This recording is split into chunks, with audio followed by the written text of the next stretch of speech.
बिहार विधानसभा के द्वारा जो है समय समय पे अलग अलग पदों के लिए भर्ती निकाली जाती है और उसका जो ऑनलाइन आवेदन है ना वो फिलअप करवाए जाते हैं। लेकिन देखेंगे 23 से लेकर 24 के बीच में जो भी पोस्ट पे भर्ती निकाली गई है उन सभी का आवेदन तो लिया गया है, लेकिन अभी तक जो है किसी का एग्जाम या फिर जो भी सिलेक्शन प्रोसीजर है उसको कंडक्ट नहीं करवाया गया है। अब इसी बीच जो एक बड़ी अपडेट निकल के आ रही है, बहुत सारे ऐसे पोस्ट है जिनकी जो फॉर्म है ना फिर से यहाँ पे दोबारा जो है शुरू कर दिया गया है। अब इसमें जिन्होंने फॉर्म को फिलअप किया हुआ है उनको तो फॉर्म नहीं भरना है, लेकिन जो लोग जो है फॉर्म फिलअप नहीं कर पाए हैं उनको जो है फॉर्म फिलअप करने का दोबारा यहाँ पे मौका दिया जा रहा है। ठीक है, देखेंगे तो मेरे पास एक ऑफिशियल यहाँ पे नोटिफिकेशन है जिसमें देखेंगे विज्ञापन संख्या मेंशन किया गया है। देखिए यहाँ पे आपको बता दें कि विज्ञापन संख्या 2/23, 3/23, 4/23, 5/23, 1/2024, 2/24, 3/24 और 4/24 के तहत जो है अलग अलग पदों पे भर्ती निकाली गई है। ठीक है, अब इन सभी भर्तियों का जो आवेदन है ना फिर यहाँ पे दोबारा निकाल दी गई है, मतलब कि दोबारा ओपन कर दिया गया है।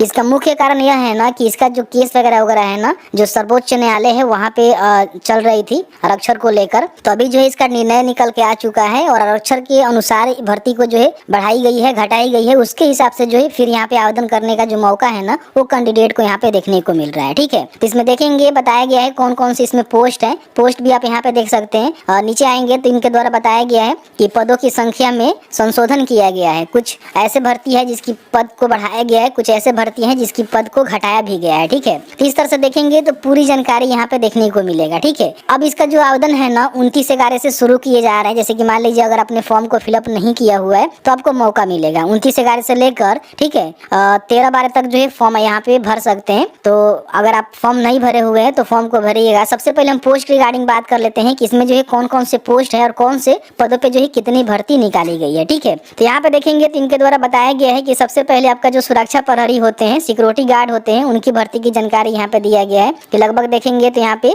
80 पदों पे जो है भर्ती निकाली गई है, जिसमें से महिलाओं के लिए जो है 25 पोस्ट यहाँ पे रिजर्व रखे गए हैं। बाकी कौन से कैटेगरी में कितनी पोस्ट है इसकी जानकारी आप यहाँ पे चेकआउट कर सकते हैं। ठीक है, तो इसके लिए हम क्वालिफिकेशन भी बताएंगे, क्वालिफिकेशन क्या होनी चाहिए। बाकी यहाँ पे देखेंगे तो डाटा एंट्री ऑपरेटर के लिए बोला गया है कि लगभग जो है 40 पदों पे भर्ती होगा। ठीक है, फिर नीचे आएंगे तो यहाँ पे देखेंगे जो भी चालक के पोस्ट है, ड्राइवर का पोस्ट है, लगभग 10 पदों पे भर्ती होगा। ठीक है, कार्यालय परिचारी के जो है लगभग 50 पदों पे भर्ती होगा। ठीक है, उसके बाद नीचे आएंगे तो यहाँ बताया गया है कि जो भी सहायक प्रशाखा पदाधिकारी हैं उनका देखेंगे तो 79 पदों पे भर्ती होगा। ठीक है, उसके बाद नीचे आएंगे तो और भी जैसे कि सहायक अवधायक होगा इनका 5 पदों पे भर्ती होगा। यहाँ पे देखेंगे तो बताया गया है कि कनीय जो लिपिक होते हैं उनका लगभग 19 पदों पे भर्ती होगा। ठीक है, यहाँ पे देखेंगे तो बताया गया है कि जो भी निजी सहायक एवं आशुलिपिक है, प्रतिवेदक का पोस्ट है तो लगभग जो है 13 पदों पे भर्ती होगा। इस तरह से अलग अलग जो पोस्ट हैं, देखिए आशुलिपिक का जो है यहाँ पे 5 पोस्ट रहेंगे। फिर यहाँ पे देखेंगे पुस्तकालय परिचारी का जो है 1 पोस्ट रहेंगे, कार्यालय परिचारी दरबान का 2 पोस्ट रहेगा, माली का 2 रहेगा, सफाई कर्मी का 2 रहेगा। ठीक है, इसके बाद देखेंगे कार्यालय परिचारी फ्रार्स का जो है यहाँ पे 4 पोस्ट रहने वाले हैं। तो इस तरह से जो है पूरी जानकारी इनके द्वारा दी गई है। ठीक है, अब यहाँ पे हम बात कर लेते हैं कि इनका जो आवेदन है ना वो शुरू किए गए हैं, तो आवेदन फॉर्म आप कहाँ से भरेंगे और इनका क्वालिफिकेशन क्या रहने वाले हैं। ठीक है, तो सबसे पहले कुछ प्रमुख इन्होंने बात बताया हुआ है जिसको आपको जानना जरूरी है। तो ऊपर आएंगे तो इन्होंने देखेंगे तो यहाँ पे बोल्ड करके लिखा हुआ है कि वैसे अभ्यर्थी जिन्होंने पूर्व में जो है एप्लीकेशन फॉर्म फिलअप कर लिया हुआ है उन्हें जो है पुनः आवेदन करने की कोई भी आवश्यकता नहीं है। यानी कि अगर आपने इन पदों पे पहले से फॉर्म फिलअप कर रखा हुआ है तो आपको जो है दोबारा फॉर्म नहीं भरना है। बाकी बताया गया है कि यदि किसी अभ्यर्थी ने अपना शैक्षणिक आरक्षण या अन्य वांछित प्रमाण पत्र अपलोड नहीं किया है तो सभी प्रमाण पत्रों को अपलोड करने का सुनिश्चित आप कर सकते हैं। यानी कि मान लीजिए अपने फॉर्म को फिलअप किया हुआ है और जो भी अपना शैक्षणिक आरक्षण या फिर अन्य वांछित जो प्रमाण पत्र होता है अपने कंप्लीट अपलोड करके फॉर्म फाइनल सबमिट नहीं किया था तो आप चाहे तो लॉगिन करके अपलोड भी कर सकते हैं।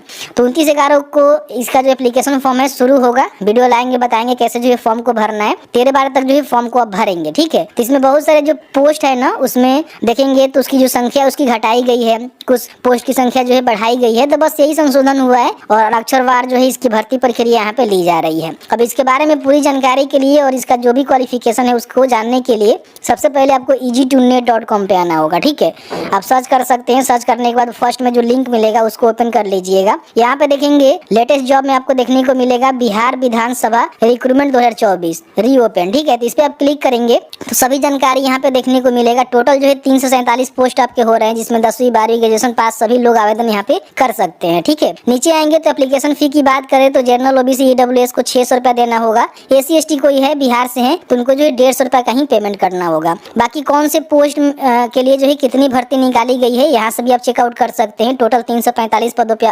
47 पदों पे आपका भर्ती निकाली गई है। क्वालिफिकेशन यहाँ पे देख सकते हैं। सुरक्षा प्रहरी के लिए बोला गया है कि अगर आपने इंटरमीडिएट पास कर लिया हुआ है तो फॉर्म को भर सकते हैं।